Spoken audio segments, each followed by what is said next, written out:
নমস্কার বন্ধুরা, পূর্ণিমার রান্নাঘরে তোমাদের স্বাগত। আজকের একটা রেসিপি নিয়ে চলে আসলাম। রেসিপিটা হচ্ছে এই গরমে অসাধারণ স্বাদের কুলফি মালাই। তো এই কুলফি মালাই রেসিপিটা খুব সহজে ঘরোয়া পদ্ধতিতে বানাবো। তো কিভাবে বানাবো পুরো ভিডিওটা দেখতে থাকো। প্রথমে আমি এখানে 500 দুধ নিয়েছি। দুধটা নিয়ে লিকুইড দুধ নিয়েছি, নিয়ে বেশ ভালো করে এইভাবে ফুটিয়ে নিয়েছি। তোমরা দেখছো এটা। আর ধিমে আঁচে 5 মিনিট এইভাবে ফোটাতে হবে। এবারে এই 1 চামচ দুধ একটা বাটিতে নিলাম, গরম দুধ। এবার এর মধ্যে এরকমই 2টো প্যাকেট গুঁড়ো দুধ এর মধ্যে দেব। দুধ তাহলে কী হবে, মালাইটা একটু ঘন হবে।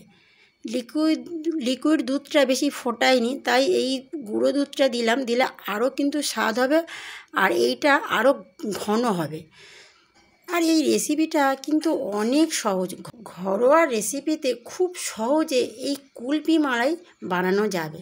তো দেখো, দুধটা আগে যে দুধটা ফুটিয়েছিলাম, লিকুইড দুধ, ওর মধ্যে ওই দুধটা ঢেলে দিলাম। দিয়ে আরও 2-3 মিনিট এইভাবে ফুটিয়ে নেব। অনেকটা ফুটে এসছে, তার একটু ফোটাবো, আর একদম আঁচটা কম করে দেবো যাতে একটু ঘন হয়। এবারে এইটা হয়ে গেছে। এবার আমি গ্যাসটা বন্ধ করে দিলাম, দিয়ে একটা ক্যারামেল বানাবো। এখানে আমি 500 দুধের মধ্যে 150 চিনি নিয়েছি। তোমরা মিষ্টি অনুযায়ী মিষ্টিটা বাড়াতে পারো, চিনিটা বাড়াতে পারো। 150 চিনি নিয়ে এইভাবে নাড়াচাড়া করে একটা ক্যারামেল বানাবো। এই ক্যারামেলটা বানাচ্ছি এই কারণে, কুলফি মালাইয়ের কালারটা একটু আলাদা হবে, একটু ব্রাউন কালারের হবে। তো এটা হয়ে এসছে। এবার যে দুধটা ফুটিয়ে রেখেছিলাম, ওই দুধটা এই ক্যারামেলের মধ্যে ঢেলে দিলাম। দিয়ে বেশ দেখো নাড়াচাড়া করলাম, করতে করতে বেশ অনেকটা ঘন হয়ে এসছে। আর কালারটা কিন্তু খুব সুন্দর একটা কালার এসে গেছে। তো এইটা এখানেই হয়ে গেছে। আমি আরও একটু ক্যারামেলটা একটু গোটা গোটা একটু ছিল, তো বেশ ভালো করে নাড়িয়ে নাড়িয়ে ওটাকে গুলিয়ে নিলাম। তো এটা হয়ে গেছে, এটা আর ফোটাবো না। এইটা এবার একটা জায়গাতে ঢেলে নেব। তো জায়গাতে ঢেলে নিয়েছি। অনেকটা কালার অনেকটা সুন্দর হয়েছে। এবার তোমাদেরকে দেখাবো। কিছু বাদাম নিয়েছি, এখানে 2 রকম বাদাম নিয়েছি। নিয়ে হালকা গরম, তোমরা যেরকম বাদাম দিতে পারো, কাঠবাদাম, চিনে বাদাম, পেস্তা, তোমরা যেমন বাদাম দিতে পারো। বাদামটা আমি হালকা গরম করে নিয়েছি।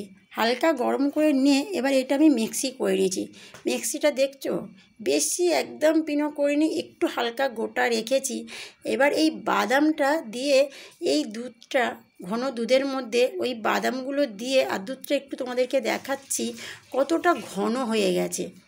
তবে লিকুইড দুধের সাথে যদি তোমরা গুঁড়ো দুধ ব্যবহার করো খুব ভালো হবে, আর তা খুব ঘন হবে।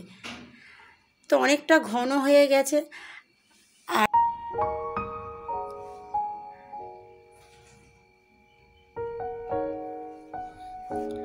এবারে পেষা বাদামগুলো আমি এর মধ্যে ঢাললাম। ঢেলে এবার বেশ ভালো করে নাড়িয়ে চাড়িয়ে নেব। তবে দুধটা ঠান্ডা হলে এই বাদামগুলো দিও।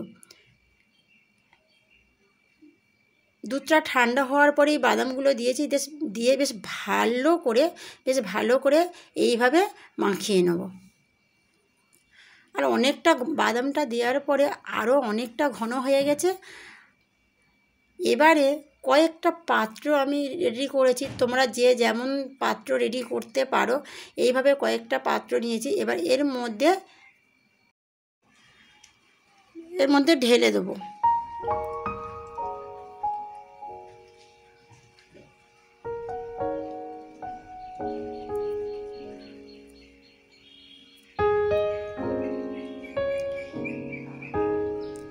এইগুলো ঢালা হয়ে গেছে। এবার আমি ডিপ ফ্রিজে রেখে দেবো। ডিপ ফ্রিজে প্রায় 2 ঘন্টার মতো রাখবো।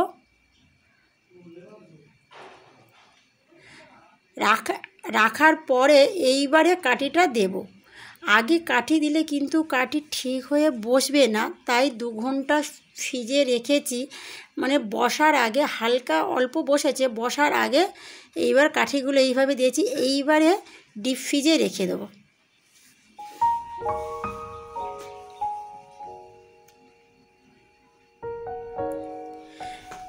এবার ডিপ ফ্রিজ থেকে বার করেছি, এইবার তোমাদেরকে দেখাবো। একদম জমে গেছে, কত সুন্দর একটা জমে গেছে আর অসাধারণ স্বাদের। এবারে কি করব, এখন যা গরম পড়েছে জলে না দিলেও গলে যাবে, তাও আমি একটু জলের মধ্যে বসিয়ে দিলাম, দিয়ে তোমাদেরকে দেখাচ্ছি কিভাবে। দেখো, খুব সহজে দুর্দান্ত স্বাদের কুলফি মালাই বানালাম।